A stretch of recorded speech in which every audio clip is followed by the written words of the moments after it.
e marau ko lau.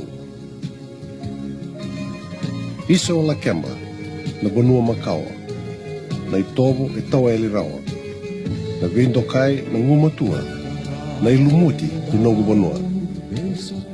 Asa ale wawa tina mposi nesana pakaturang ko lau, me daka e la kemba na mposi nesana na meni tina kiti video sanga bulu. Me vindono i kena kena pakanunumi, na ikabitu sanga bulu non remba kini bula, na ngone tura kampai na tuine ao, na sauni puno ko lau, ka tui lau, o ratu sa kami sese kapo e wai, tui madilai mara. E doko in rauna ka uku dhabu ko lau, e na kena pakarutai ka kusati na songo langi langi.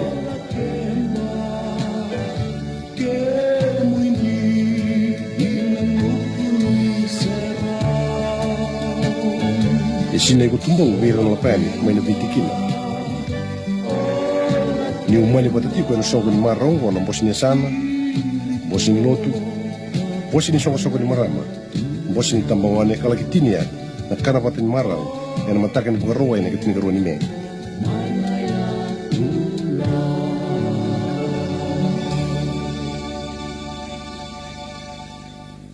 E solenga na eno ni pakaturang ko la kemba, ke na koro lebu kutumbu wendo na nraki pakatiro loma, na nraki ndine ni songo.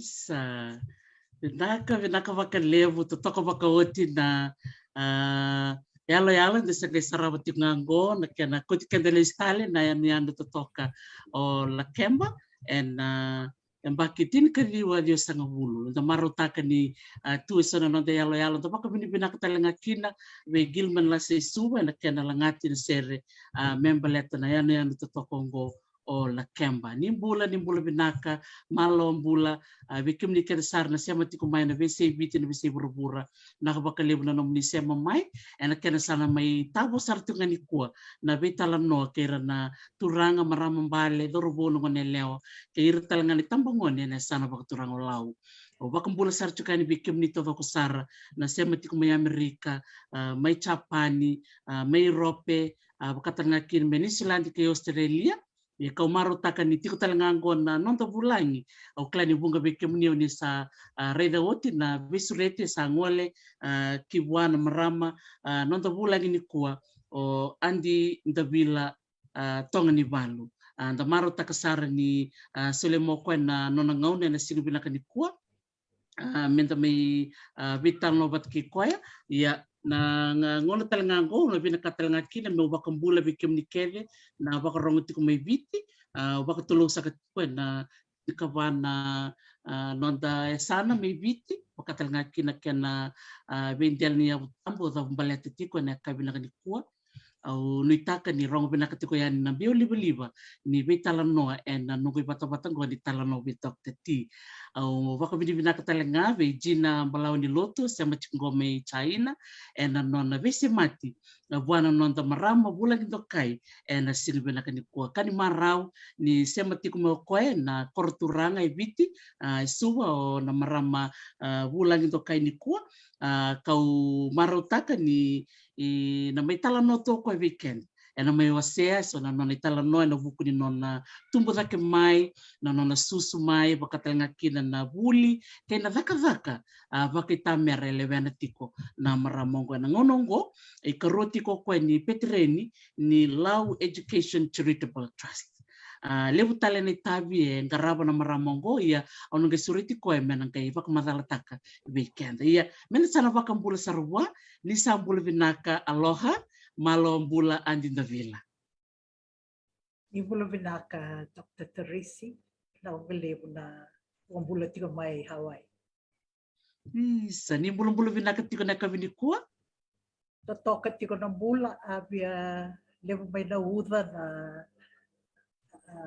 sabu komanda na 1,000 sa 2,000 na bita to na uya sa berna 5 sa modoko na talimay na ito ni mulay tar o maraw ni ndaro kidi birungo via na kabisingan ni kuwa sabi na makalevu vekem ni na sema tiko mai o klani levu ratar tiko mai ni sa ni wawa tiko o sama ni bakmadal tak tiko yani ni amboko baglele na liba me na korturanga ia kani marau ni sasia matalmengo na mawan na mona liba-liba kay na liba-liba sa ati ko talagang ko na nonta bulangi na sinubina ka ni ko nakapakalevo yandi kaya karombe ka nga ni baka bulan manda beira na vive kandi rasia mati kumeni kuwa sombe ka na nomuni eleo ni bubale baka talanga kina nomuni toka ni bulioti manandi na kumbao kaya talanga na nomuni toka ni baka ngas ni buli era baka ronguti kumena kabini kuwa yan au baka bulan to manda beruto na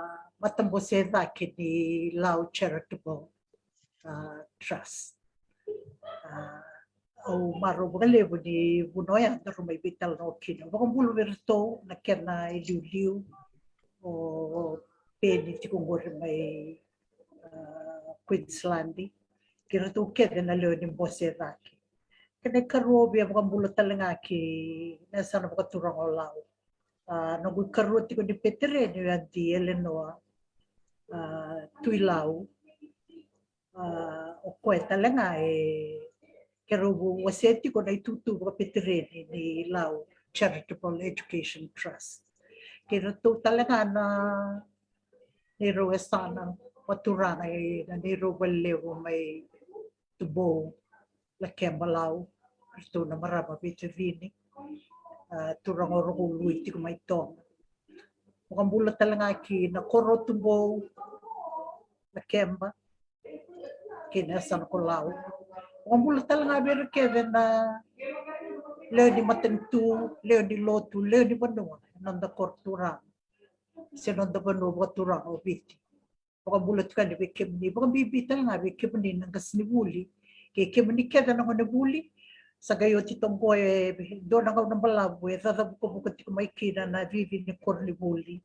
So sa atik bu so sa babi fremu tale o na numati ko din na bulong ko February sana raw ni toso tale na buli may baka na ilako makawa na buko nga ni matigo na COVID-19 kina Omicron ko may baka bunan na lenga weekend yo mita ka yon ni bulong binakirtal tiko daraw ni biro mo din dumuti ko na kabsinga ni kuwa.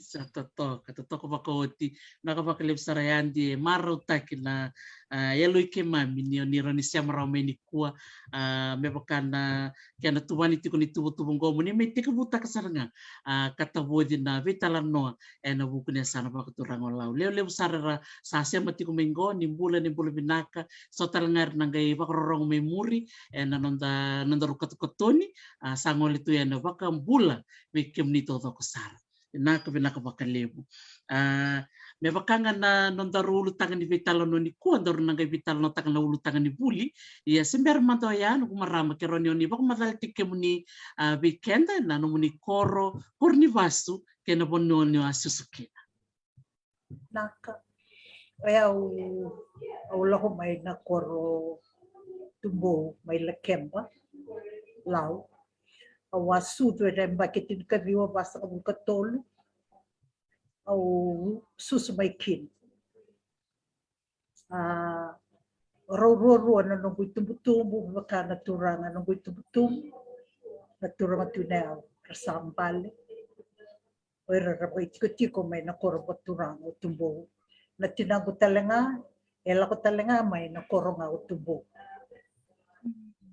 au kalau nga taniro loro nga may nung butu nando batanga na koro sa sutin rendre awa sususar may kina medo na ngano samba kilima sa ugay lang matamay kina tinago di sato kimayo ko melo ko may suba nagula ko maya sambaw may tigaburoki na may buli suba medo basara na do na ko ng balabu siglis sa likina inanong ko koro yes nganin daw ulang ibiyaw ng kukor, baleta ni Randaw Lele mo nga na kay Kito may tumbo, sina ito nga na ito bal, erlang may ralako, erlang may nangod buli, ralay buli, rasere kimay, kima may susubatatip nga, ina na ito bal, kaya na bali tinang. Sa totoo ko bakauti nanamu bak madalta kamayan yon ni maramang nga ni tumbo ka ni bastal nga kina nanamu tumbo da kichukumay botu so na kao ndo nanuma onindo da kabo nangono siya ngonele lele kina namu tumbo da ke voli mai tumbo au beba utuko na makilima sa kero ko may kina tinang o ke raumbeka Kero lo me au sanga mai te ke bubuli honestly. May kalasin dua kin. Pero sarana no kalasion. Sanga bitaro niya ang kaindewa kin na andira kumbang na lako na secondary mo walay form 2 sa kalasibito may besar na form 1. Awasa ka talimbole si tumbo na ngaunaya. Yes, na liubulan niya kin ang balata di oy raket nga may nito doon na palera daw lako may kin na biu pano biu pormay. Era lang nga may rati ko bikito o tinga ralesi pano. Esa nga ni baka may ubulan kita ka na bikaya to may na nito kor. May nabosa, kito bosa tunga bakalaw. Balata talaga ni roti tikito nga to ka na tinago ke na tumugo. Daw levo na mo norto lotu arto bosa pakatong arto lang sa pakatong. May ba may kanda kaya na Santa mata uti ko may kin na sunay sema and tumbo na ke may kin. Nabosa talaga pakalaw sa talaga ni abo lang ikin na kito bosa tunga pakalaw. Na dito mal may ado sa nung gayla ko na dito kumbaw. Sa tagalebo sa kumbaw ikya. Yan na nakakakit, nabosa pakalaw, nakakit, nakakan. O mata tunga may kin na balete ni was tunga may nandoon na bubal. Garab kikin na bito mo kaya nga mo kalaw. Sa totoka. Talibyo na nung gurong oda yan, itsura na kemunisia may tonga. Kando the buti talaga na sa bakatonga, bakatalanga kina na lang at sinisera bakatonga. Oya, ya baka already di tiki ni no mo tumbo da ke may yan? Na baleta meka na tinanggo meka na tukana. Ala ko may bagay talatala, may tong. Yoro to la ko may na oira takilabi na katuor oir na lemak ara tau ya mumanta may samo ara gay daw may tong ara sangay ado may kilaw turang tunay ule mong beka na kaw na ya binakata kerem beka itong melako may na orto na lemak mera may tayang beka na nonawanga so nakabay ako abun non rambit itong ara ko may kina yan at kinago orto na nonang gaser Uiro sarang na lemak. Para gamay tiko itubo ni ber ni gay rawase taleno so na tikilaw. Ralokin na pagkama may kambar na muka ratukin na onre tiko ira karwato kay tu na lemak. Sa totoo ba ko din dere ni tuso na italano bango siyang wala nga ni talano tu na kena ibakatakil-kil na nung dui bubale. Bukan na yada ni bubale na kanalangati na sere bakatonga vital no talanga bakatonga totokan din na ni dareda na kilakani sibi anak kanan do metana wanga tu na kanda isema biti kitonga kisamua yan no lakemba indo tokan yan we titombu tu na kanitala no makao wako sib talaga na koro tumbu. Iya. Well, mantanga nang unusang kay may bakawatikin na. Sangkay lako mayon na tinanggo. O na sa bakawati talakin ko kay uraye wang ko bono. Araw baka turangan lewa baka ro ko bebu ke may law. Ro may tarango na nito tiko ko itaro. Bau tailebu. Do to ko kina na burelay na balilol. Sa to ka nga di ko.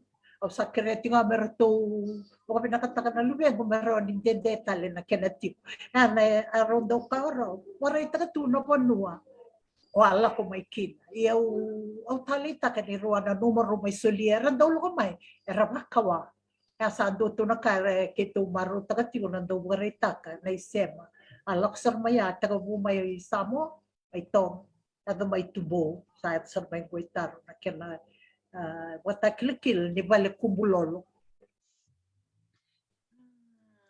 Yes, totokan din tali yan din darong at sonitan no bango lilibra ba karong tikumingo na kambimbi na kanan do wasene tukutuk makaw ber na lubenda ber na makumbunda rani do manda na no mo wasangan ni bakandre ber na tumutumber ba karong tikumini kuan ng bimbi ni kanan do wase na italan no makaw yan. Nano manangunang ko salim sa nakaya baka wiliket ba mandan na kaya natalabon ko na pada pa yung katakatungko na mobile Sa daray vele na lubenda rasa mate sara ba ngatak na mobile may weekend. Ay okay do na kau binakatamela kau kirira makumugo bara may nakapakira na kinanganga. Sa suti yung matay kin. Ya sabaka e lulung ka sara may nalinganda na nondan daw ndabe menda vital no abatikir na lubenda. Merau ninda tuku na bire so na kai sa katumbakan raka sa mataka. Menda mo burera ki merkila. Menda kai may nito korongo na ka.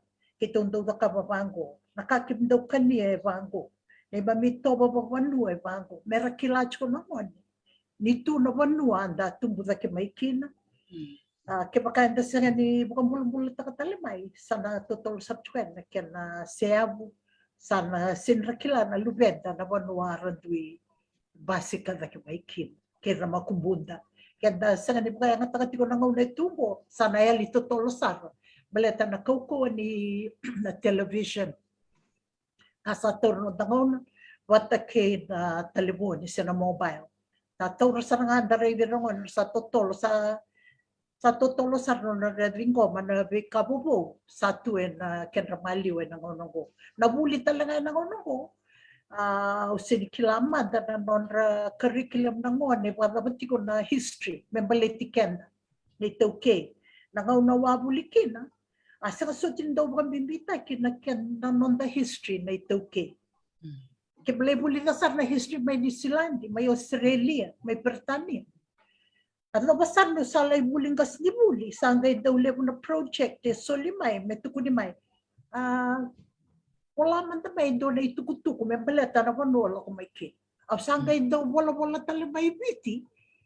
So na kay kau tale ni biyaw mo, o sangay kila na laylay si bobonde. Ni kau kila membaleta na nogu wanua was tubo da ke maiki. Eu na numan do na kaya be kanari tubu da po maringeta. Na kilati ko na lumenda ni do na katale. Na wanu enda dui tubo da ke maiki na o pite do na wanu kalungata. Na kena titombo ni wanu atau ya maiki na. Me ado may nangaw ni ko enda do no mendo kani maro wicket. Na maroro na itukutuko membaleti piti ke po no sibi. Na panua ke siya na biyasan. And then do ila ko wali maikin. Sa toko na di na todo kaya di na kau ni mamalatakay. Ni bunga weekend o klan ni tanda indole kibuli. And dali kilatale na be ulutang tal ni be matentu o ni Silandi dali kila na chokarabi ke Ingilandi na tukutuk Macau ke Australia. O klan ibida na nung bulangi to kaya ramay vital no talaga na bula kita konrobe era waseta tsungan na bitu bango sana rerindo makai mena visau kami wakatitong butak o klan isa ka butik kumbe karton na tambane ni tubu kai na ministry ni buli ya rerembe wakatitong butak tale na itukutuku era tuelo mai wan din taksarngayan din na kaunyo ni wasia mengo memkana no munya buli me honestly tiko mbeka so na kao na numa na no mavuli boli kina so mbeka na gas ni buli o na numa na no buli boli me honestly nangon o to no matu ni maramang Miss Faucha o kwa ni mami gas ni buli liu may honestly ya do na kambe kao meu na no matu manda baliti honestly na bibita kini abata ni korre buli lotu na kabo ka lotu na scriptures. Nabe ka daw gay bakatito buta ka tala no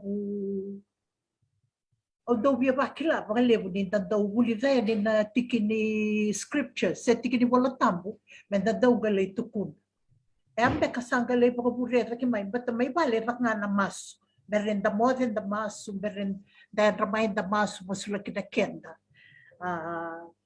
yan nakani loto gay baka lay baka bibita kita le may na kurbuloto honestly ele busara na ngoneleo kiblibito kanibole kasara medo gamay na ngawnongo kim sabi kilay binakatungamay sangale se matitali indalay bulian na secondary school ya o marota ka baleta na kurbuliloto ito nakatali na no na bulo-bulo ta kay lumanda na Willie Leson sa tikini wala tambo mendan daw gay may tukunay kornibuli sa gay wabo may nang kasibuli mendan ando na tikini wala tambo tikibu may kornibuli may anasli endo nakatali sa gay tiko nga non dabi maliway nang gito nakakita ba ya tikibu may anasli sa totokan din and marota ka na be kornibuli bango na kay bakarotaka na kurubuli bakarutake bakatitumbutak na kilakaya membaleta na bitik ni volatam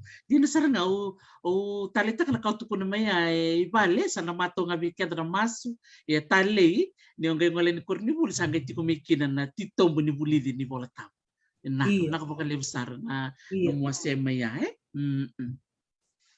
Isa. Sangay pakadama na numugay ngoli yan dita kumbao. Ang total na kornibuli tiko menom kornibuli ding siya sa tiko boli nga dita kumbao at kumbao mo nilibulikin. Araw na katalanga nung tubo may ula ko ngayon dita kumbao. Sang suti di kilain do na kambalit yan dita kumbao. O bitarongi manirawa sara na lakoy kya ulay fomdua. Iya, may ba ni kila raramba ya na koribuli dati ko imbure. Nagauna ya sa sangasaran nindo era ko tiko yan ito ndak me ba enda daw ka rangon dati ko imbure sa rangon lo me na fisik. Kimati ko todo ko imbure. Ya sangalite ka mo ikana wewe kani boleka kira na ngone na nonda kalasi na nonda bure. Kena lebuli na tale so na ka me bakambe ka na nonda tu bakata kikenda se kena mo subabalay na independence. O kalungatan niya nung gasibuliliw talaga na kaunayan o Miss Charlton ko na marama tao yung butaka na koribuli. Lilibuto ka na marama ni Balay, kaya talaga na marama ni Bitir, kililibuto yung kaunayan na non daw baka bulivi. Ito baka ng gasibuli kililibuto ng kaunayan o bibitan debo. O kwendo baka bibita kimamendo baka kimdo red ba ko balete do na nonday sulusulu na ikot-kot ni ulunda nonday tobo ni bosa pero rogo binak sa ikaw sa andale kilaki ni dotan tale na bulitiko sa ni buleso ni ngai korni buli andalangar ka ngar to no may nang kasibul sa ngai kila andale ba buli vital na so na itobo me baka todo ko takambe ka na nonda bula baka takikenda. Tiko kilometeren o olive na marama ni rewa. Era daw baka bulivi kay man, may na ito, may kimami, baka mataw tag kimamikin. Sangay tiko Miss Charlton, daw to ko na nga ako may kay man. Niyola ko may kay. Nakakeza o kimani, kung ni ba kaya hindi takiti ko na naman ni, ay lilito nga yan ni matamat. Sa nga niluro takimay. Sa ikasa na dagay kilaki na baka bibita kininda toto bat todo ko nga sa kanindo lang duin-duin nakaribi wala nga kornebul sa daw katalang Miss Charlton nyo nila ko may ke au pinakatikim mo ni kuwani ngone buli pinaka nga ngone eleway tau kay binaka Mani naro ni bisa na koribuli ko, mani nangay lay maliway pinaka na banwa nga, o ni nalay rabakin. So nilay nga si buli, si nasi, si daw tayo pa ibalibol-bol. Na banwa ya, sana ngay kilaykin na, nyo ko abulin na koribuli ko, kanay katolo. Wanang biyuta na buro-burong ko, mena pinakadaki, Wanang biyuta na buro-burong ko, mena pinakadaki, may nanomo ang basi ka may kin. Sera daw klato ng ngonyan dito kumbaw. Leave this world better than you found it. May pinakavaki. Na kaya sa galiri, nagali pa karang may taki, magalimsar na nung ukilata. Ukila niya, wasa kasutin ni pinaka, ano mo sa babalay, sa galiti kong wikya. Patawal ko, lelay sa mo sa babalay. Yan, nabi, kakimi, sa ngay pa karang may lebutakan, na nung ukila ka. Kaya nung be maliway, kaya nung leo ni kalasi, leo ni bure, kaya na leo ni gito bata.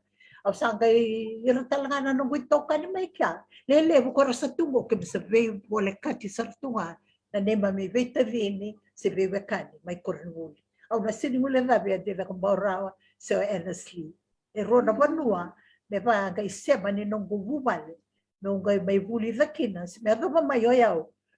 Yan ang nung na banua sa tigmo may kin. Meron ba niyo sa may ngas itong ngo?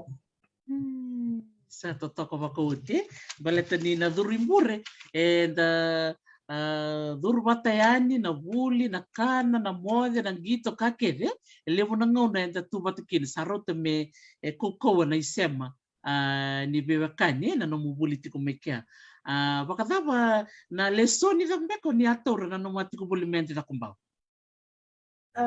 Mai kia do bendakan nakau sangga le buli vekia na bosa baba lai. Sa tambu sa banai kia na bosa baka piti.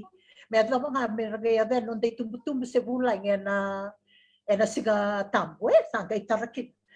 Tambu sa nga na bosa baka piti. Nrenre toka. Au kila ni nrenre. Do naka sangga le mata utakibiki mai menanda wili bola.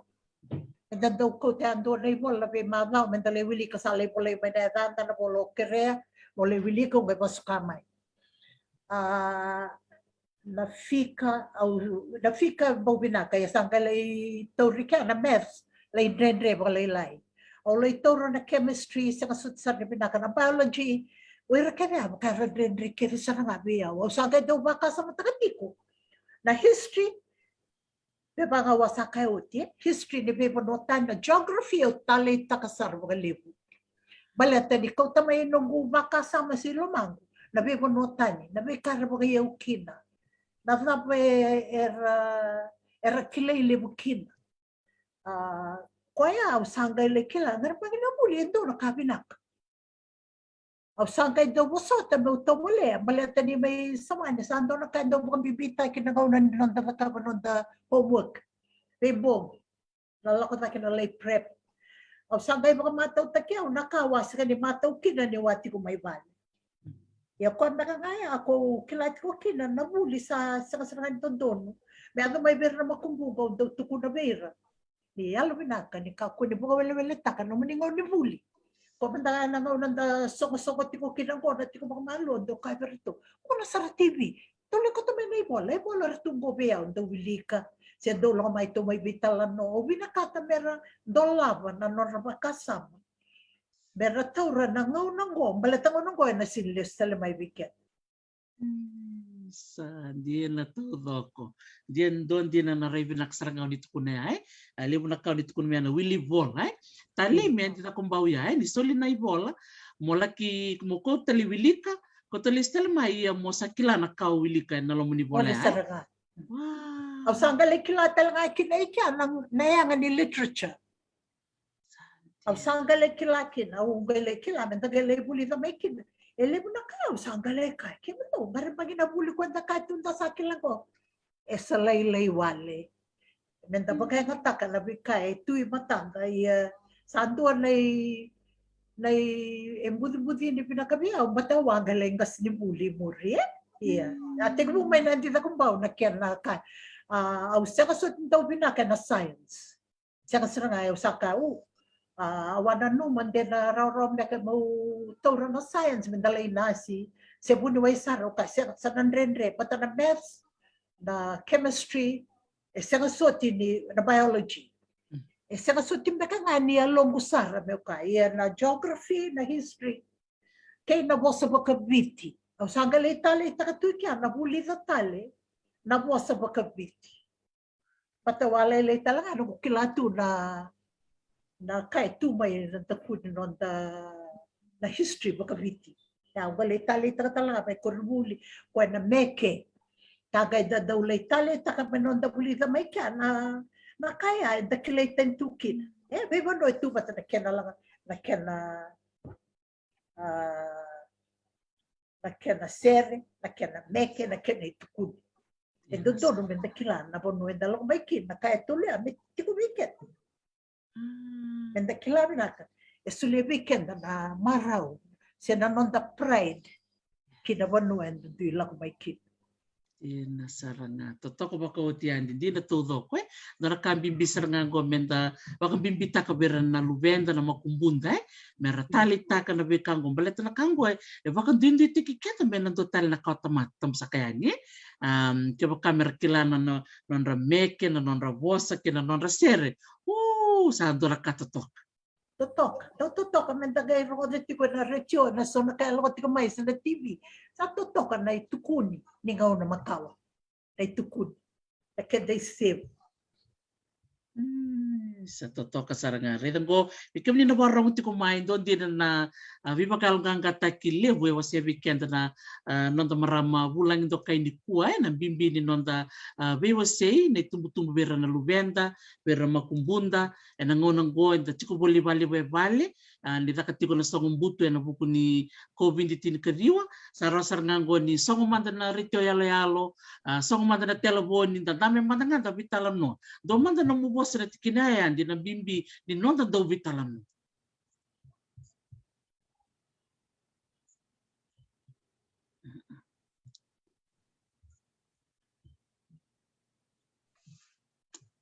Yeah, nakabibisar nga na nonda daw biwase, na lamang ni Vale, na vitalam no, may wase so ni tukuni, tukuni makawa. Yan, yung kay, o talita ka talaga, na naman ni talita ka bakalebu na wasa bakabit. Bakatalangaki na tukuni bakabit. O di man danong donggas ni Buli, may yan dita kumbaw na ngunaya. Namo sa mga biti, bebasa na mga wato ko no, o Mistress Pipitan Depo. O ko ya, tori kay mamisara nga, namo sa mga biti. O sanggay kilabi na kamay kin, namo sa mga mabaw. Sa ugay kilamay kin, may ukay man na nga, elo may nangaw ng gorto daw, elas verito na lubeng gor makumugar na durmay ke, sa kanakaw na ka, may natok nga biya, wawili mo latok. Doon na ito ba sa tawra sa rangamay na hindi na kung bawa dapat tumay ko. Sa kanya lilingang ko na ibola. Baletaw daw talita ka na italano. O maraw ta ko daw suli makasam. Amang ko'y makasam ta ka isa. Kaya talaga. Kaya yung nawili ka tiko doon na italo. O talaga. O nung makasam. May lako sa kanabaya. Kaya makaya sa kanya lakobat. O siya. Kaya baya. O nakita ka bango. Doon nakatali, may kundi lilingan na nandaw wili bola sa betalano. Yan ang na ni songo-songo tunggo na roon ba kini COVID. O sabang pinapinakan nila mo na ibola da wili ka. May baka ilile mo noon na ibola nga rin da wili ka. Baka ilile mo na ibola tampo Era talita ka. Tutala nga, so tala na ibola. Era rin daw baka wili ka. Sana ba nga ni yung talita ka baka ilile mo nilaylay saro. Na ibola makabiti, may talano, may tuwi na kaunang ko. O, nuita ka na uwi na kayo murti ko mayin ko, may lelevera, pero ito mali. Meron daw bola italano ta, kasi tukutukutan, ay talano makabiti. Sa totoo kan din. Pinako baka liwe, hindi ko kinanabosa, kaya na italano, lako ba tiko. Kaya bolay na nonda bosa, sana wasi besar.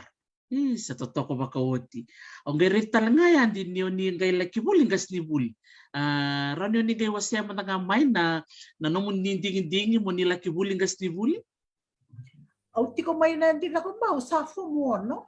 Aw, wala yaw, na naman ti ko yaw, o saan lay buli nasi. Balata ni wasaka, o ti usaka so ti ni binakay na chemistry, na maths, na tapos may dahil na buli-buli way, sa luto sa bumay na nung kuray. O ka sana lay bulinas sa hotel sangay kay o ayaw man tangang sinraw na ilula na kabayo na sinraw nilay bakayangatak sangay raw yato yan ni nandi la ko ba o enwo ka kay Ruth Lecty o raw may indolaba na YWCA ibiti namba ki ono sa kabulkarua titkariyo ono ruwa raw bang karayan ni sendua iti ko menandi la ko ba santo tu may na scholarship esulema na lotu esele may Australia, menduela ko ni malay huli and kindergarten teachers college may Melbourne, mengay may ngasnibuli and kindergarten ni YWCA.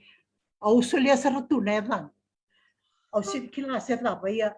Australia sa akin mabisireki. Sa tuni nga mawalay maroro Australia dia so talembe kayo kailangan nyo ay Australia na lang. O ti ko may lakem, bayasa ko yung lestal yung sa bakitin kariwa. May nung kupito may yung bakilima, leso talea. O ti ko may kani, o ti to nga na sinisudo, sa tuko diyan, may ula ko may, baleta mo mo, baka raw takiyaw sa sulbiyaw mo scholarship. May ula ko kinay Melbourne. Kaya sa bakitin kariwa tiko. May yung baki ibo yan, sa baki rosa kabulo. Kaya gay ko ti yung lestal may baka tolo, may baka rosa, ula ko yung Melbourne. And namukun raw na marama may tuwita ka na YWCA o enwo ka kay Ruth Lecty. Ora non rodi matabu vale ro bale do review ti come pa karo nongu matabu vale ti ko no buliki na bakitol may Melbourne. Sa totokan din. Sa rong binaka na nomu ni VOC lele bura waka bini binaka takat kumengo na kera rongo di tiko sonayava waka bulat tiko bir kevin na bubale nandebo may nabuno bakturango ni tasiri na bubale ni Mrs. Vivita Debo lele bura ba bulat tiko mengo ratali tak na kera rongo tali tiko na dana na maramango kena nona ve susu ve bakatabuli totoka andi takumbau ele wikem ni na buli oti ni buli mai bua ka eva mengo sende bolinga na kau ni bulida wakatal ngaki no rona maramango en woka ke Ruth Leti na buku ni Vengaravi ni YWCA wakata matangana no muni sapa ka bakara muni ngole malebani au klani ngosa ni mateni ngono mongole balang Matay ni ngauna. Au biu mai au salgo au kelati ko ni watan baka mai suba ni katolu se kabani singa. E January ono sa kabul katolu. Olong may asalim sa ka may baka na dhulan na x-ray melaw riding tamulo binaka. Baro ta kina passport nakakenero bukeo kina mga lebo. Oraw na maramo sa tabuto na ranra o en kay Ruth. Sabi ka baka raw sa nga raw bukeo sara meu sa madalasar na bono na leitiki na imbure na Deaconess Hostel, Methodist Deaconess Hostel, may Melbourne. O na leitiko nga na kuno raw na maramang raw maramang sile raw lang talaga may pagkalebo Ruth sombe ka na paano lang may kinaray tala talaga ni lutwe sile. Muni no sasang na madoro sa madotolo mo rin sabol ka ni simdo na singaw nga lalakin. Aw sambium sa nga. May awat nga mo sa wanin na December niya bakiono ro ono tolo na January. Matay na ka ni madon February aw sambium ki. Aw lako yaw le bakitolo aw gay lako tal may bukan doon sa wati pinakasaramay ng bubuli. Aw may rota may kin na diploma of kindergarten teaching. Awatu ko na talaga na nung hugas ni Bulia, kim saramay ni sagay ko ng kuneta kinangon lay sudo. Nangaw na sa tiko buli nga kinay bale, may doon beka na bakitolo. Sagay la ko na preschool na ruo na tolo kina 5. Gay lay korni buli, makiono vitualo na matay ni kalasin 2 ruo tolo. Nakakimbuliza, meron kimbe baka bulizi may ni sagay kalele nangone. At doon na may preschool, ito batal na nasalay early primary. Sambo doon na buli totoka o sidkila na ng konder sa buli tingapay o mga buta di sasa nga soti. Iya sambo doon na buli o laytaw rasara mga bimbi. Na nungu sangalay kay kimo to. Dadaw na naman rasudo na ngone sa sengasar na kaya Tagay may kilaki ni rasudo maya. Lemo na kasa, modo kono binakasa, tu binakatumay kita. Sana nga may dola ti ko malo na bising ni sa tumbuti ko na no kasama na yung ona na yung lona na bikakire aw sambo talay takan dinakina na buli awalay ting bukit na beba bekara daw kay buli daw ko na kay daw rarawata kasi kay marutak na pakukuha niya ngona na kami daw kirikin na mertumukukuha na sui na ray nakaka na Amerikania, nakaka na maya. Kimlay bulida sa ranga. Kim daw kayo ito, nangwan ang dalay, meron solito may na child study, malay do sa ranga nangwan na mo suno. Sendo na preschool, endo nangwan na buli, nandalay ka. At asara, nagkaroon niyang baki, ono tolo, ono ba, ang sama ka nakasaranga na Cornwall na primary school. Tawat timay na preschool, Sali nakasarangaya na Cornwall katolya baki, sali lista la kindergarten. Na kenataw yung taki. Na non ratumberi na ngonele or nakakabati kikente. Endo na muli tito. Kaya na non da nakakabati kirna itubutubo. Meron in the bukera non susungi ke non ramuli na ngon. Endo na muli todo. O sin kilabi ramuli kasi bulang mo. Si todo ko ba non ramuli si sa ramuli na leson. And then alay way to berki. Di nasar sambo mo the konan din na buli lako ba talaga buli tarata lang Iyo. Ratu kete pe sa nano mi ratu nga endo man nga na nung child study. Nango me aluve tari nga. Kero sabi taratungango na email.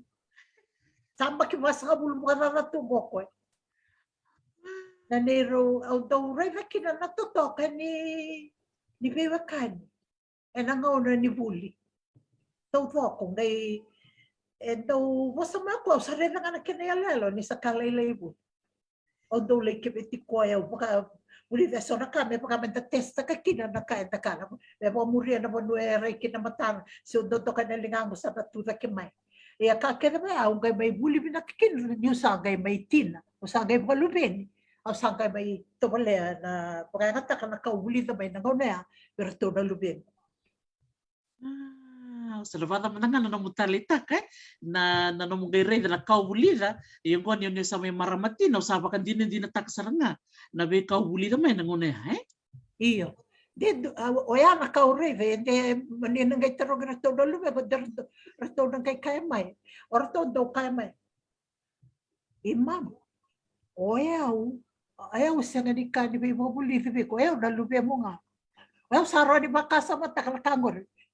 Arto do ba abang ko yan nabuli ko nakuha ko tamaya do sa tuki na nabonondo ya da tumeni ko tarto lay watetetal na wika ni buli na luben rato sa totoo kan din orang di kan irto kalungato na lubi muni o klan irto na barro mo chukuma na tikin ngonong goren do mantangan mo kabula verto yan kabula manda to manda na luben gul mato Angela sudo sega ni todo kosar na nona ituba kinimbulay tapa kilima sa kabul katol o ko sega ni rawan inda na vital no se tapa tiko nga kero tiko bolibal kene karo tipulotu tiko boli may nandi bula binaka tipulotu bita kanito spinaka tiko na bigarabi may nandi kene katolo David George ko sa ka tiko mga loya bula binaka David George kay law kay to ngone kene ka Diana ko sa mga wati tiko sar may Brisbane tagay do nga na luben ando katalibia na rungoda ng tumon rto si kibitar-tar da mga binabinaka pa kanisa sa tungo na email na kamaya ron dabi na Facebook dabi tar-tar tungay na bisig tatalin dabi rungodin dabi ravi da mga binabinaka ta ko rosaro rosar na panuere do may nangaw nan dati ko may kin na ayaw man tabati kyaw kakere na kangailinga yo mabila na kasaran duiro at tiro binaka na ngonong sa totoo ka isa o klan nirto na barro mo chukumay erto na nanumumbe ka sa lakaw ninto lakaw na ngon erto siya ngon lalaikin na tali na nung kurong mo na ay merto tupunay na kato siya kanina mo augay to siya lakoy be dolay pakawati dolay palubin o yaw natin na mundo tiko nga o nabosa nga baka natin I was saying, I'm not your friend. I'm your mother. There's a difference there. Orto gado, kada ba talon raton red? Sa totoo ko makahoti. Berto kita nangone. Berto makarong ti kumengo. Kima kalungatot na makarong ti ko na kami pinakanikua ni kito rongo na italan no ni maramati na mundo. Totoo ko makahoti na na maybe was it ko weekend and still pinakanikua. Ya baka manda yan din na mali ang bakit torto yung malaman. O nindo baka nanulis to itumbo? Nangaw na ya. Kailangan daw to ko na meron na lubig. Sa kapakanduan, nano mali andom na nga si Ron na ibola may buwan na tinang. Ayaw di biyaw. Sa kapakanduan ni Kero mo may taratari na telefon. Kaya daw, baka pinakatukin na biraw, NK Ruth, araw-araw daw to riyaw to yan. Oraw talaga gay daw lay, baka daw itukutuko buwan na maramat sila. Yeah. Naitalan no Kevin Beck, gay daw rongot ko ngayon ni biraw. Baka mundo sara be natinango baka mundo sara medo batalong gules sumay ni sawati itolo na emba kinogubuli although baka binakine sindo na lenga me tukudi ni be umurogota me tukudi do sa lenga o kilaki na namuli sa maudo na kay baka buli weekend na lem na ka tanda mo binakakinin na sa sibi tamay tanda nanda ko me do na ngawnan rendre ya kalungatan niya sa kanin doon na kanrin me wasutaba me pakatawa ta ka ng gubuli lay rawi na kasano le salmay O to po pinapinaga po levo ana tamanda may lumalang na no na bi maruroy na bakitulo waya litukit. Iya. Ako may nakabaka. At sabi sa may baka matubupal. O mga naman nakatakatiko na pegaw na sa sibito tipay. Na ito pa may daytay. Sa totoo ko makawati. Nanong sabi mo may malabani mo ngolo may video sangkay may gas ni bulim ba kay be nanong sangkay ngolo may video. Aw may nakanakay na YWC kitakat. Well, may matay ni Ngonele, it's okay.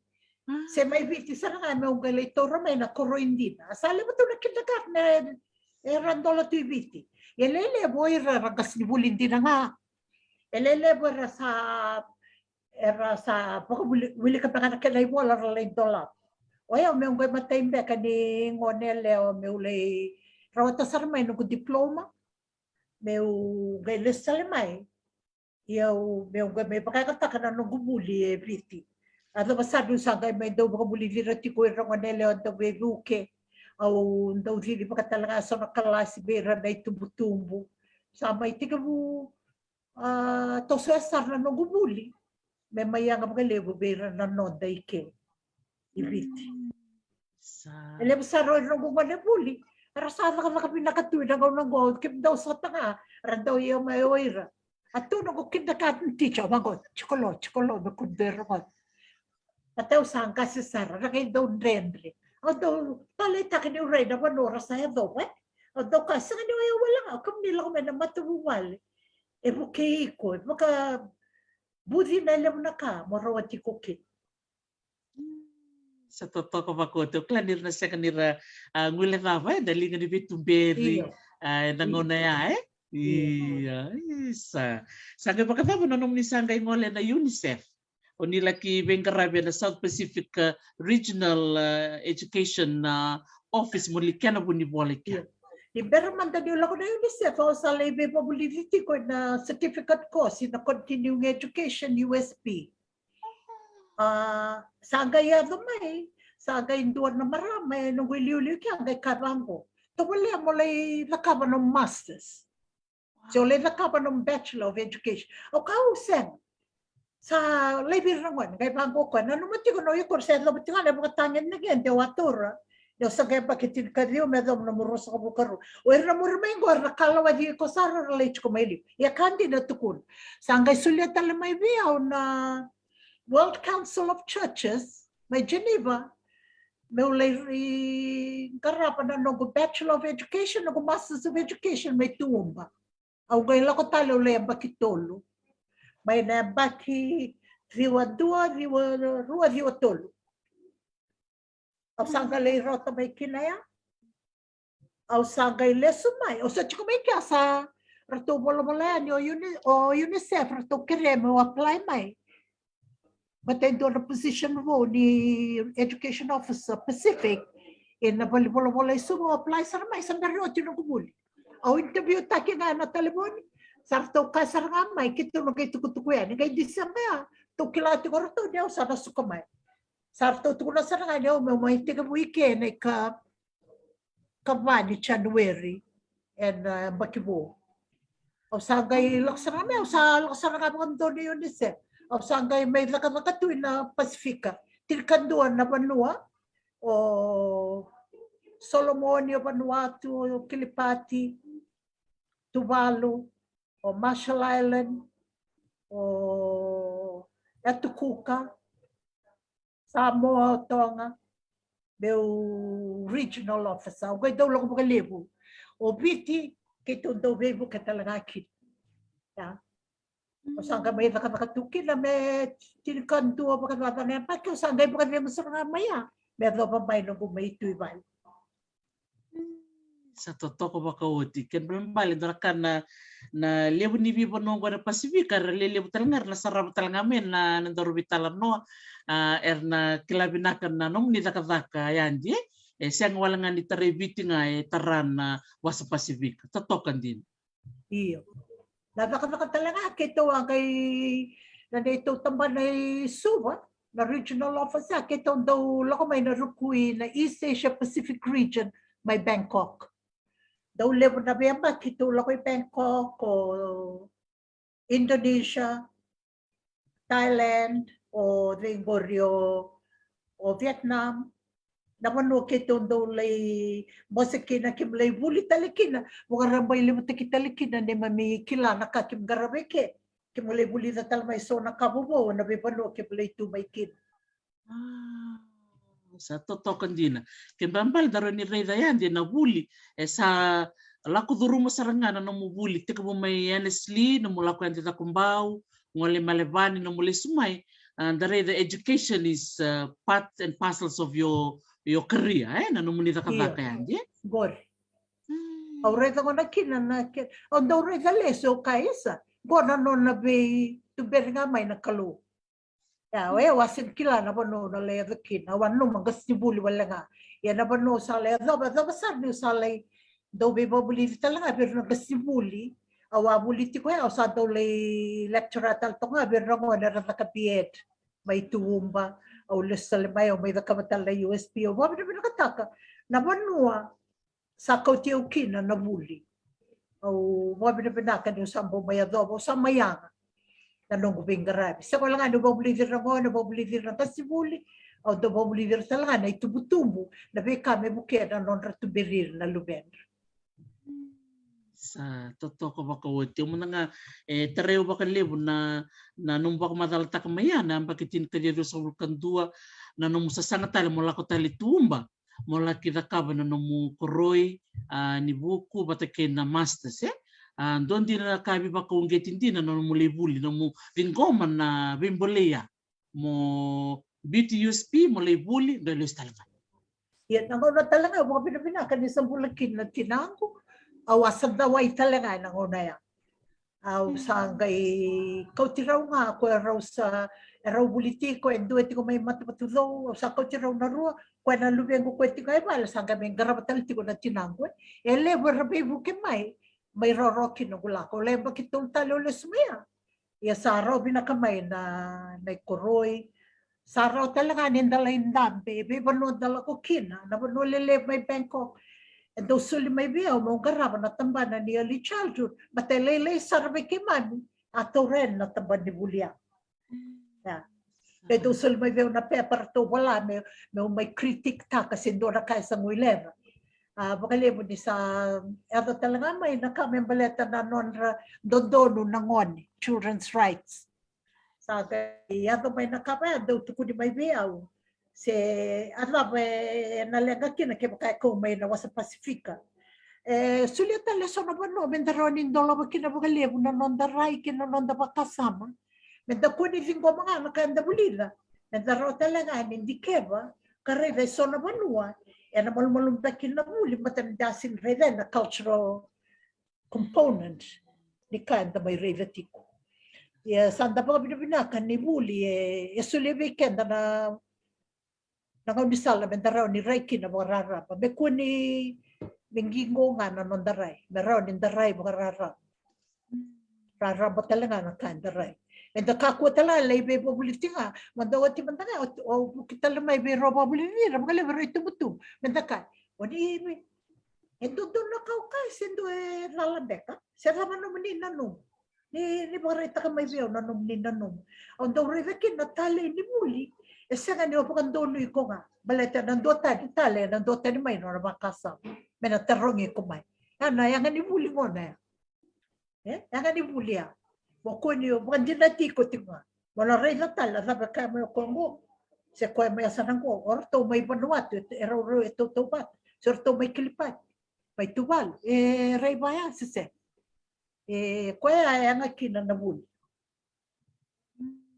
sa totoo din na yan din na nung biba ko ang gate bike mami na singo na kanikua o beto ko na nga yan din na singo na no pero bitan lo kinan do na maramanira ngo treo ba kanlibo na non na pula na dano serea na susu na barong tumba ko na kabingo sa baki basa nga bul karo yan di sa nga lista lo ko meli na ka no na form 1 dora kana kera treo na non na italan no gua sa tamber ciko ko no bitorong ni fomo bitu samba ke basa ngabul kava sa baka makumbuni sa roba pakawati na lubian raw tereu bakalevu ya di maramani biti marami to ke maramani na serlangi may na sana bak turang orani tikino so o saibo talibeu ya di na nugure ni na nona bia buli setiko bulinga siang ni ali rawi ko na nona sasanga ni buli rani do man dalong pamatal na tikina ya di ber barong tuk menikua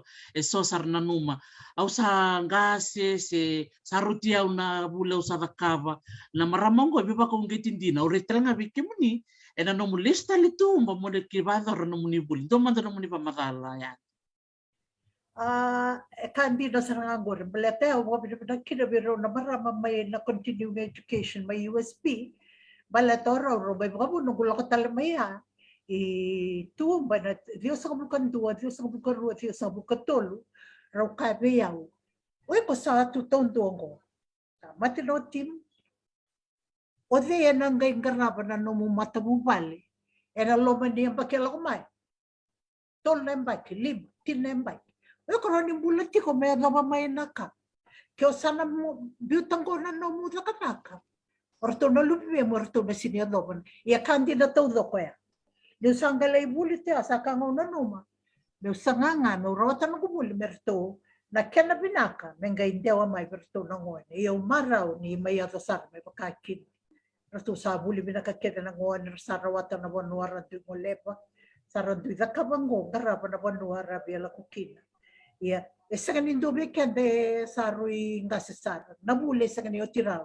o nanu matala ni sala yoti bay na no master kartu tarongabi orto no kupas ni bule bay tumba oy ko bena ka ba no PhD abango binakat o binakat pa kalebo sa sinira batana tinango ko ngarabati ko na lubengo ko ti ko bal sa malmalum sa dodono nga maules mo lay revira to na lubengo kwarto sa buli taltiko kaya sa mantin ko sa kinabuli isang dobe kende engase ben na kukin ni buli na buli na bisinga todo o mandangal do reda to na TV do na kabo obya kilasar kenay nakabak okay do na kabo obya kilasar nga nakabaka baka ungketa na lamanda baka lebu benda kilatiko nanda baka sama na gayoti nga nang sambi ta kinaburong ko tatali na buli dia lebih nakan ni bosota na kenatarabi Pero rawata nga ng bula pinako irlan dulo better na makubuta wisinga sa ato matan.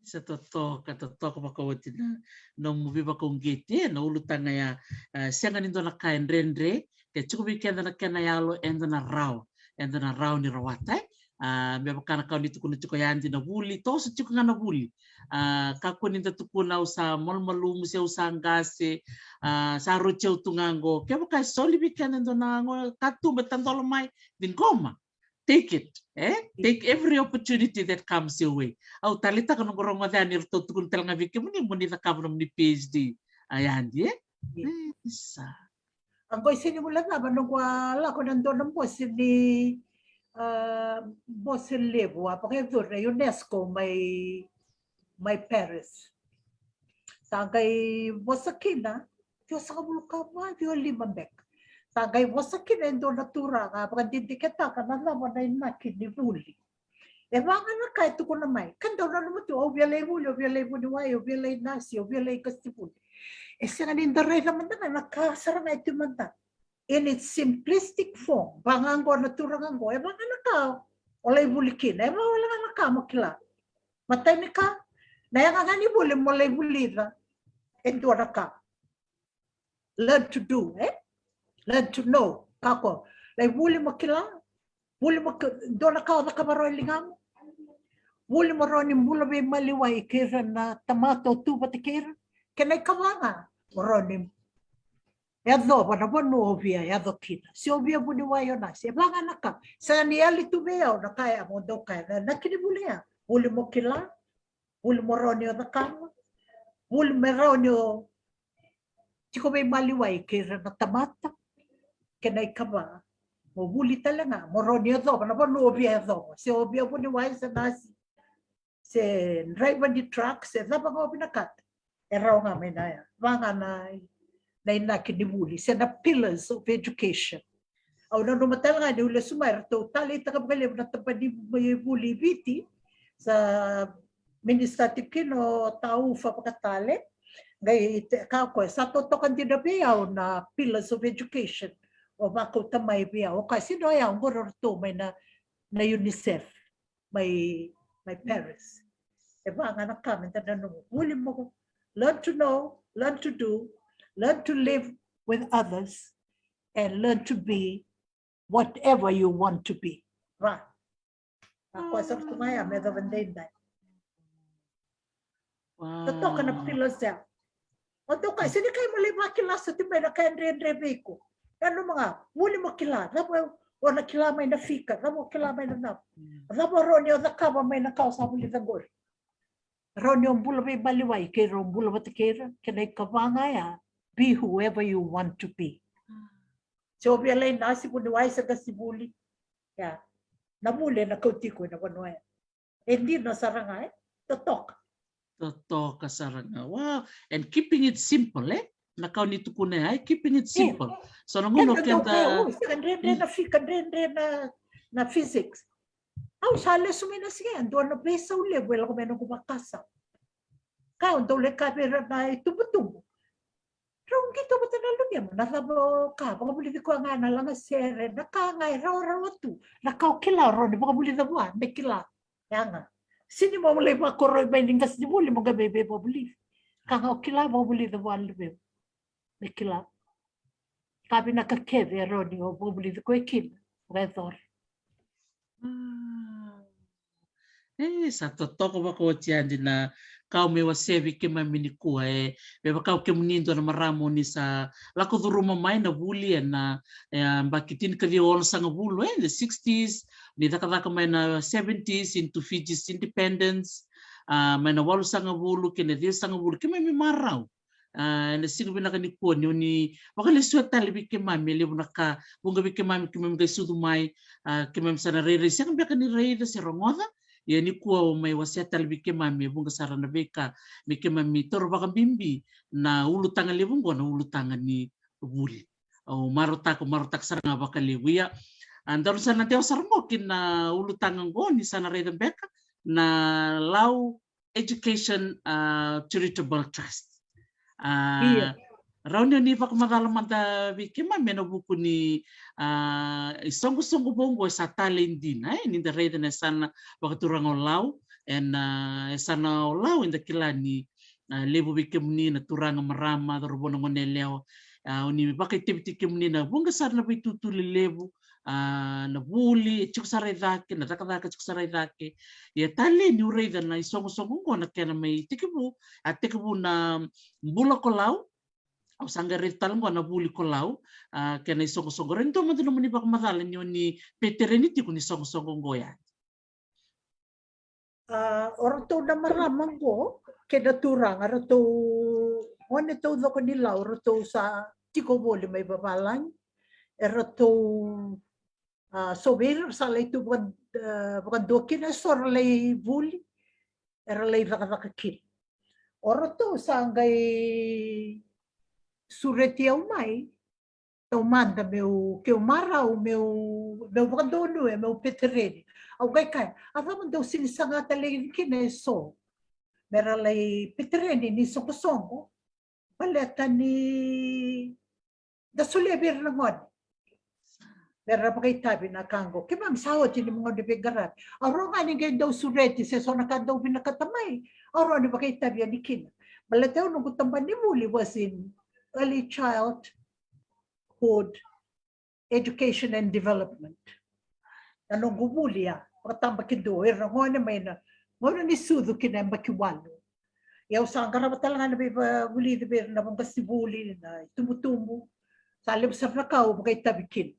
Or to gay kerenga se umakutu sa gay tor talaga no diel no tuilaw mara taito me kero le rua. O kai o pina me kero le rua. No sana vengukin na sa tiko ko visu somitai. Na inakini charitable trust ngo. Merabu kay kina o ira na nei mamingone may law. Era sa tu may vanua. E na be kornibuli era bulikin. Merawa ni ra baka pinakatakit na kita lembeka na itutu na ibakatangin na kita ni buli. Era tukina, era kilay ni lay sarbeka na resources sa tubeira. Langkas ni buli talaga era lakwayani. Na lay talembeka na kaya na ro ni baka nataka merbe baka buli vikina. Au sangay reda na kanina korto tika busar nga may non rato na luma merto na bingara vikina merto na buke na kena baka pinakataki laki. Tika busar nga may na preschool sa na kindergarten. Ya sangay baka banguleki na nailongo me abandono e non rato bisuri. Meron na ngay rotel nga. Ni na buke na gastibuli me sombe ka na kara wakalevo na technology. Tanda kila lele kendango sa kabusara na pagkakataka na computer. Sana biya ka imbeka niya so na computer ko ribuli. So beka na kasibuler na kilaso sa kasuti. Meron ni raso talaga na ko naralay pa buli vitalikino ron kasibuli. So na kami rakila rakikino mo binaka na buli na non relation. Do talaga na tamban ni buler to binakata. Be baka ungeti tale na baka buli vin non da kaba kay tauke.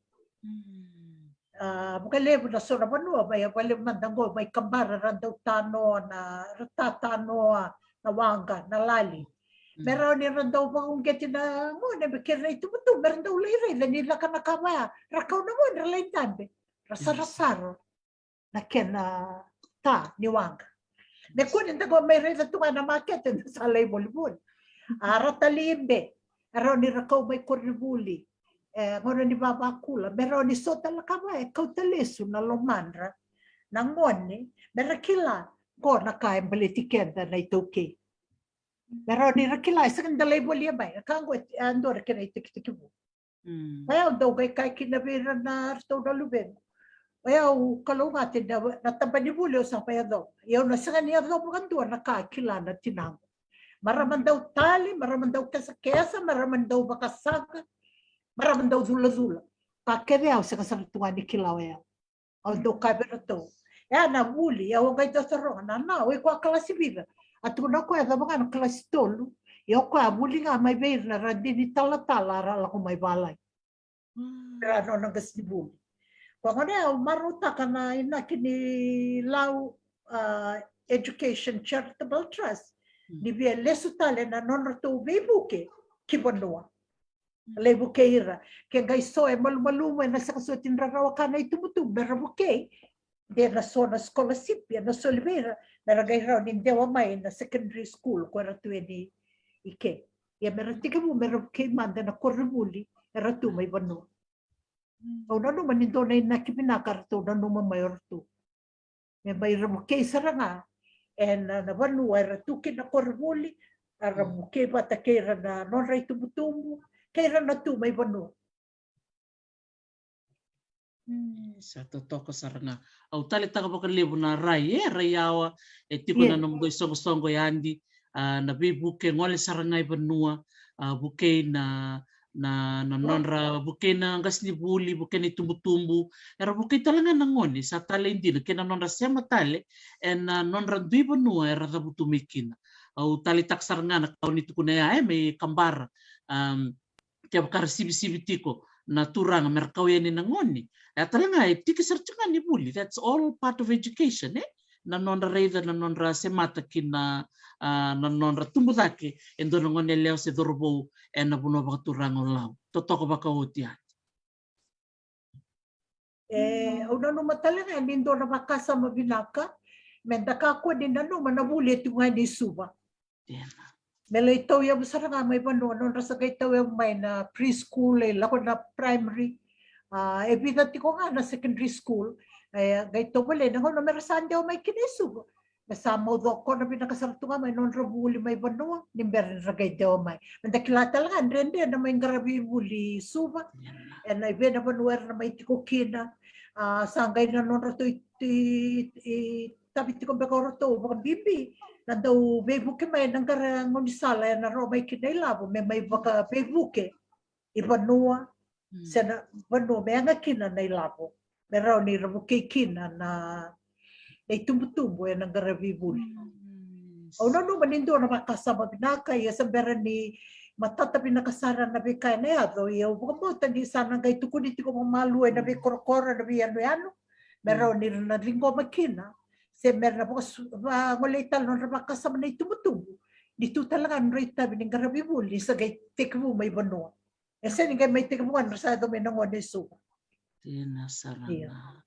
Doon din na naribi ako na na kini trust ko tanda po pinapinakin na birto na matambos yan laki ni Lao Charitable Trust, Education Trust, Charitable Trust.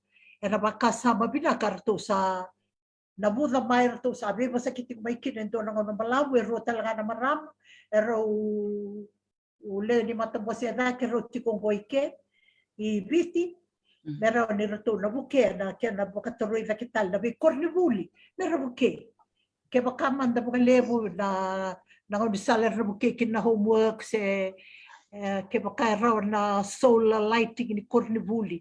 So na kaya nang bibisa na kaya nagarat. Pero na bukikin na nabuleso din isa ng buto na panua. Na pepa ni Buli, na pepa ni Willy Bola. Na bika ba na library. Metu so na panua ba meron bukikin na ngon. Sambu to ko ba ko te o talita ka ni o ni aving goma na no to kerkere muni do vero na patron petereni ni so. Pero to na gay nakabat talaga kina ministry ni Buli. Or to sen na may Buli po. Nakasa tuati tuika. Or to na gay may bukya na kina vivi pa tipo binak.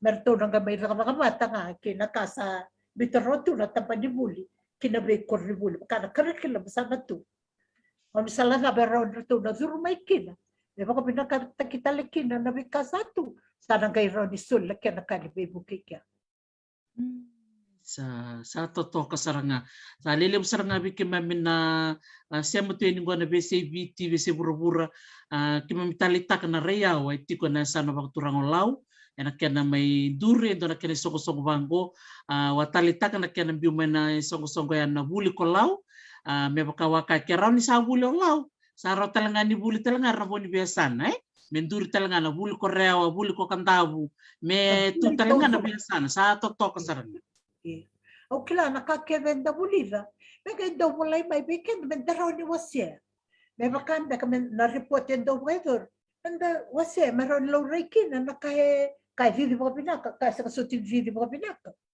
Baleta meron, indabuli na may kina, may baka kaya nakasaratungo. At nanggay ito nga may nakaya na mayang, abikin na ito. May vivi kina mga pinaka. Marong mga kina ni sa bubuo ng kumingaw na.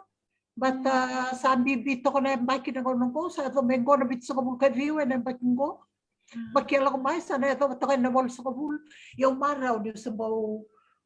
Bukaya nga takiti ko na so makago na trust ko may dabawa siya talikina nakanda dito katiko no dabalu tiko talaga na ratu mara educational trust perto dito pagkatalito nga may lawi ya pagkalebo na scholarships erto tiko kino Dr. Esther Williams ya kito do nakapasar kito do vital mo ta kay so kayo dabuli may beroto rabuli talaga may weekend nakarto pagkataka sa Gini mga binaka.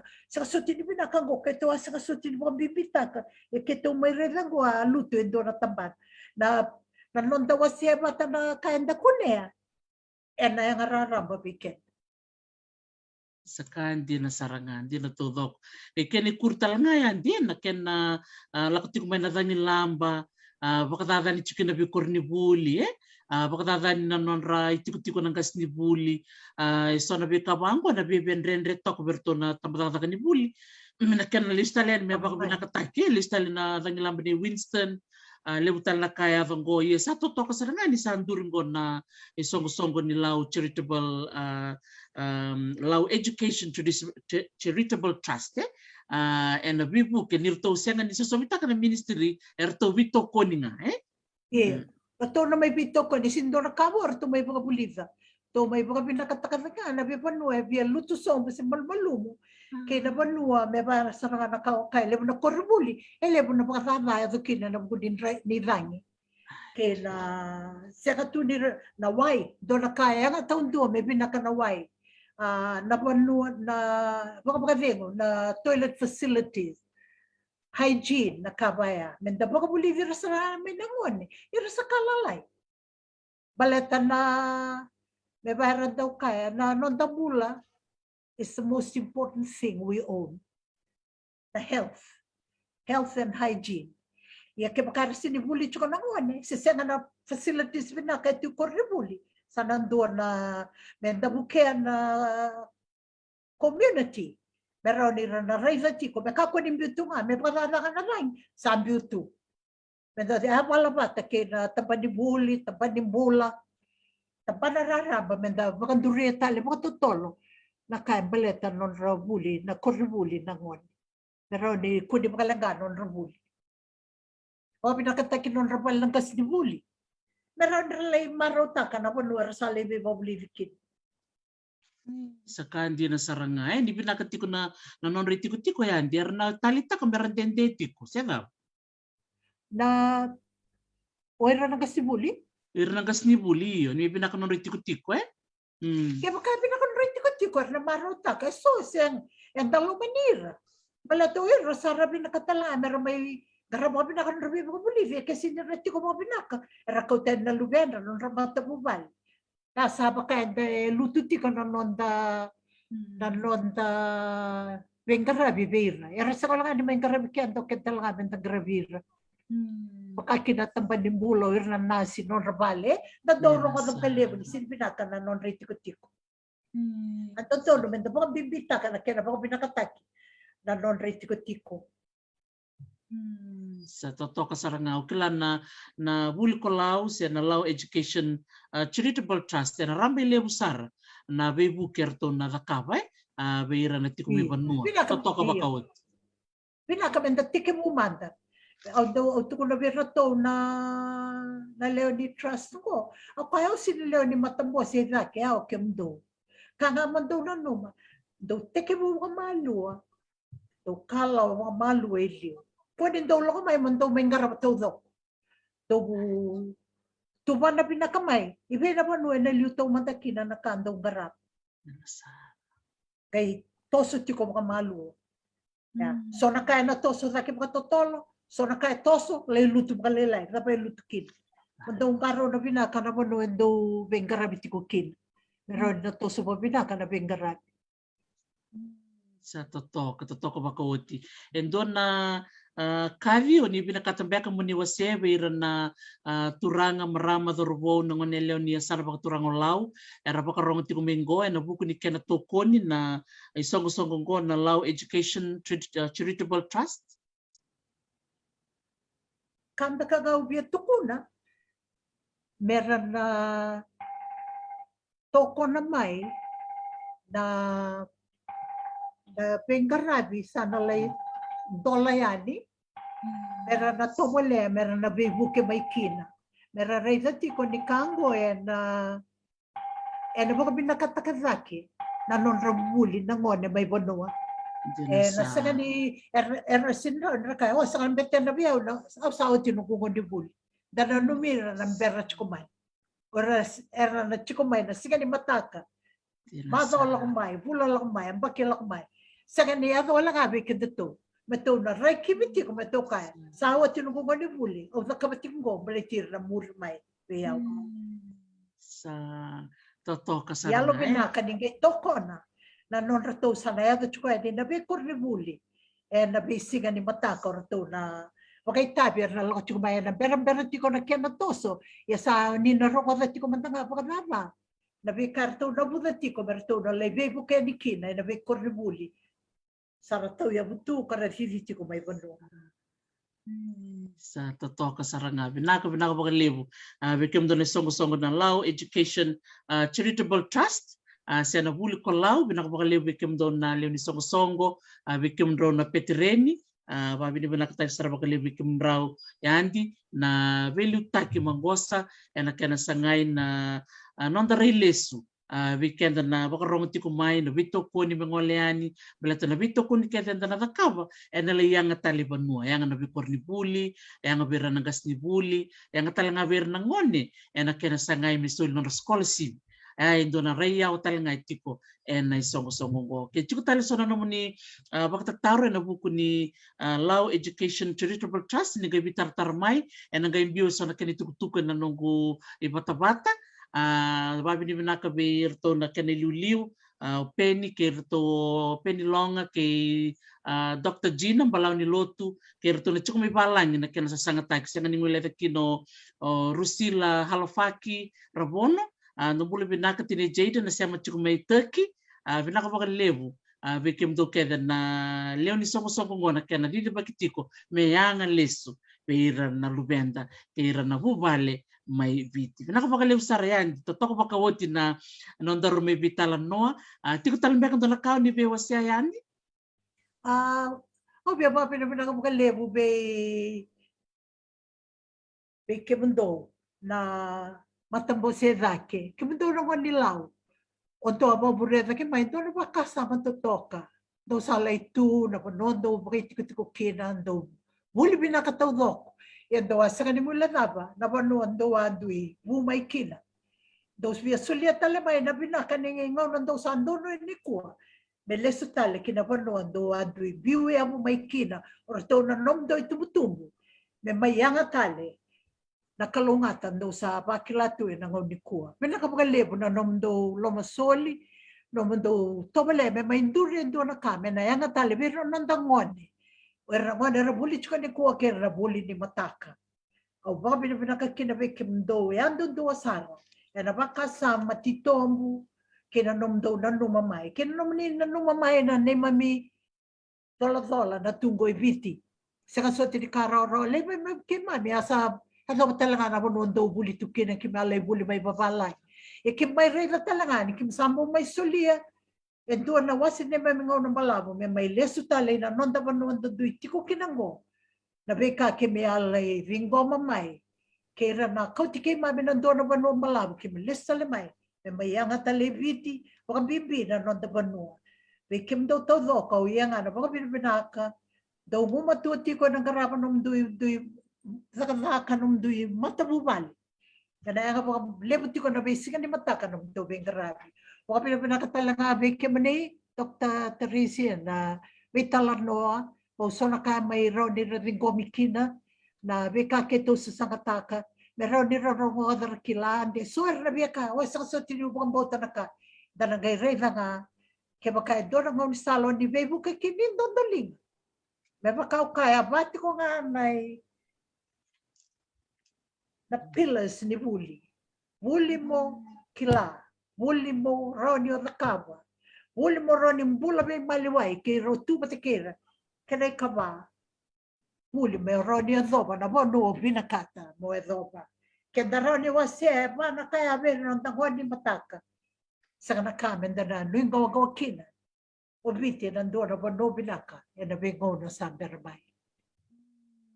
Sa totoka baka wote mundo binaka baka lep sarayandi na no musuletu na no ngauna na kabi na kanisiga ni kuwa tale ke mami marau to baka bulat tal chunga mayor to na no muningon o klani baka bulat chunga Diana bula binaka Diana to bula binaka may Brisbane totoka baka wote na no muni maybe was say ni kuwa tare ke mami baka lebu na no mu na titombu ni buku ke na kila kao ni sa nakaboti mai na dona ngona malabu na tambana ni Buli kau main dambe bat ke mami na signi ko mai wasia tu bi ke mami binaka baka leb sarayandi na no mulo masoli mai bulani bi ke mami maro ching mengo Gina mai China malo Gina na vese mati tale wakawoti na no may dami bat kikenda di ko nando bulan do kai ya yani di seberanga ni medaba ni daru bitala no ti kumbeka so ni bia bakambula beira se bako bini binaka beira na buku ni linga ni be susu kena bingarabi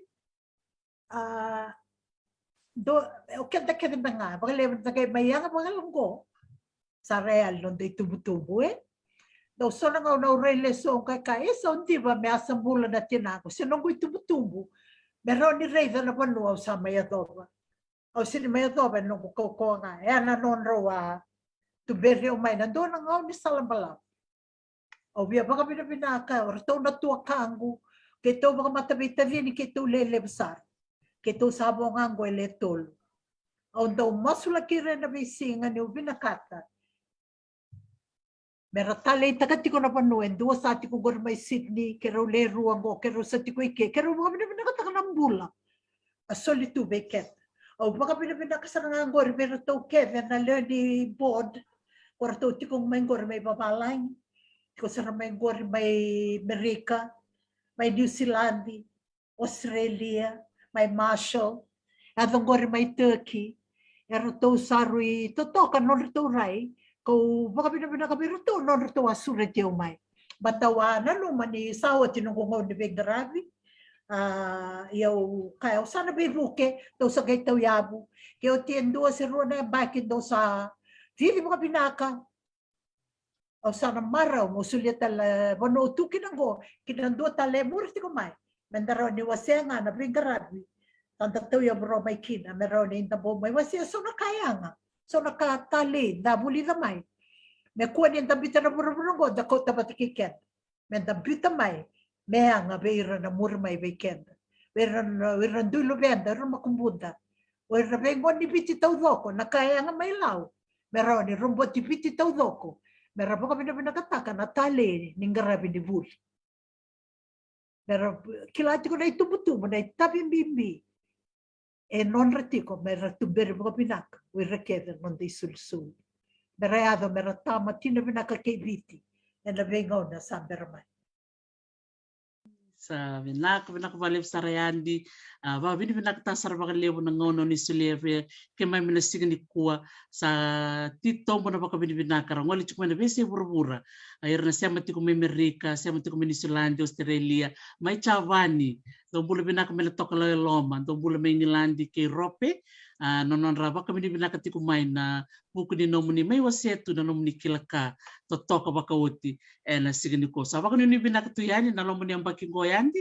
na nomuni venga ravi au klani tiko talele na kau ni karaba tu na buku ni songo na buku ni sanolau tambane ni buli lebu tale tu na kau ni nakama ya unita kan ni na tali takan na ngonongo na nomuni tuba tu kerto na makumbu muni dal kalau nga televian di radio ni bulupat keira makatal nga kina orto na nomuni law menanti na kumbau ni bunga beira sembula tiko nangonongo nindo lala bata ito maraw ni kemem to saraba na kemni tamba na nomuni do sota ni bimarotaki entaronga ni to sota da bimarotaki ni bula tale ni tiko na bilomani ke na bikawaitaki kita salalom sarten vale bikem ni yandi ndor na kay bitar tal chika na ndor ngono may muri ni nangon tal chika na visurete na buku ni kena to manital na may wase na talano ni nomdo isong na law charitable trust law education charitable trust na buli ko law nakabalew sarayandi salalom sartu yan balew nakabalew sa totok nakabalew sara bikem ni na siya matikumay au klase so bikem ni ni guys siya mamberamay o niya siya ngamba kanya sarabo na yalo ke la kemba anda sarabo na kena sere ke la kemba langata na turango gilman la sai suba ye mena na sarabo talimanda mena may baka tabarikina na nonda vitala no kabi ni siga ni kuwa na kabakalib sarayandi na nomu ni soleto na nomu ni ngoni ni kuwa ni ngay kalonga tiko naka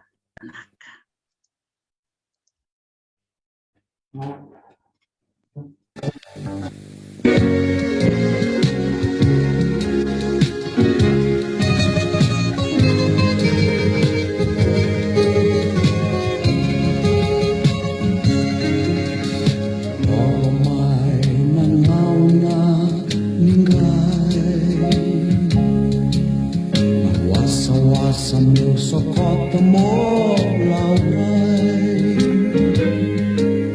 em uile tu que muy rai na tanranga au rai kotu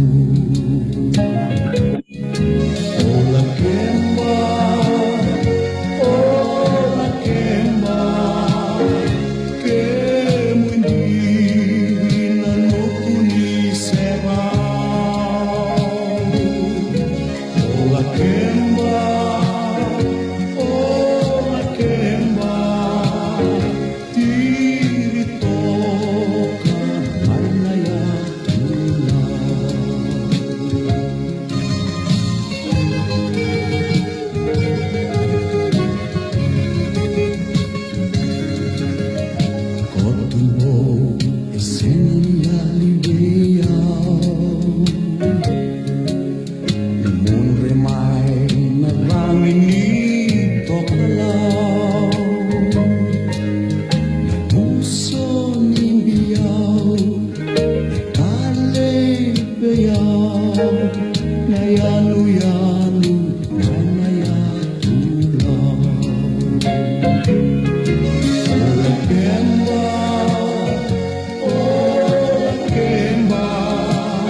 marau ko lau. Isa o Lakemba, na Bonua Makawa, na itobo e tawa eli rawa, na Vendokai na ngumatua, na ilumuti i Nogu Bonua. Asa alewawa tina bosnya sana pakaturang ko lau, me daka e Lakemba na bosnya sana na meni tinga sanga bulu. Me bindono i tina kena pakanunumi, na ikapitu sanga bulu non rembaki ni bula, na ngone tura kampai na tuineao, na sauni puno ko lau, ka tui lau, oratu sa kami sese kapoe wai, tui madilai mara.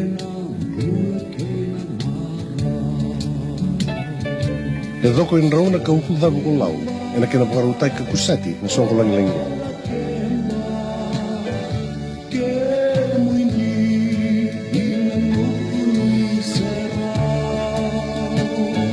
E sina iku tumbong vira na lapani mai na vitikina.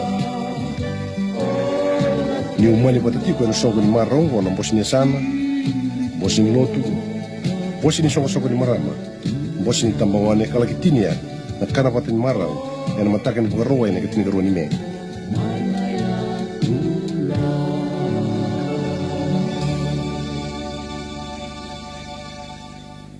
E solenga na ino buka turang ko Lakemba, kena koro le buka tumbu wendo nan raki buka diro loma, nan raki ndina ni songo.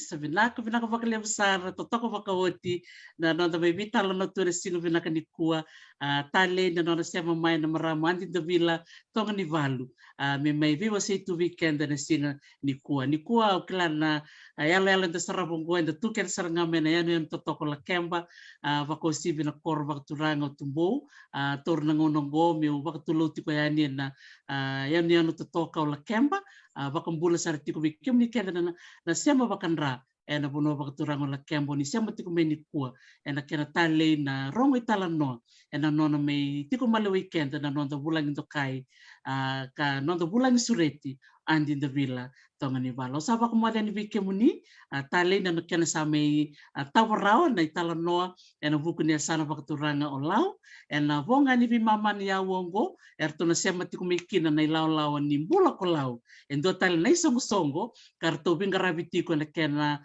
wakaso community ko na bingarabi na kena kauti kay na wai kena kay ngan revi na bono wakaturang o lau saba kumada tiko ni bikim ni binaka wakalimsar na sema may na vitala no ni kuwa au saba kumada tiko yani ni manda yandi Ni mo pinaka Dr. Teresi.